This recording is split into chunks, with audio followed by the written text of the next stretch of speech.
Arestado ang isang Amerikanong number 2 most wanted sa Angeles, Pampanga. Nakipagtalo at nakipambuno pa ang dayuhan ng arestuhin ng mga pulis sa isang hotel sa Barangay Balibago.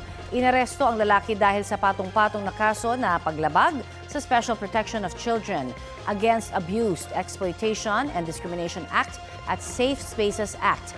Nang suriin ang kanyang cellphone, doon daw nakita ang mga video at litrato ng ginawang pambabastos umano ng lalaki sa ilang estudyante at senior citizen. Tumanggi siyang magbigay ng pahayag.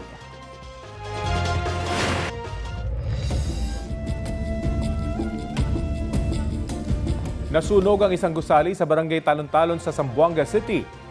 Nagdulot ng makapal at maitim na usok ang nasunog na bodega for rent. Inabot ng halos kalahating araw bago naapula ang apoy. Isang trabahador sa gusali ang nagtamo ng mga sugat.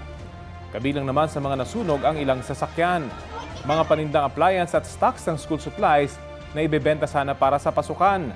Sa kabuuan, naabot sa mahigit 23 million pesos ang halaga ng ari-ariang nasunog.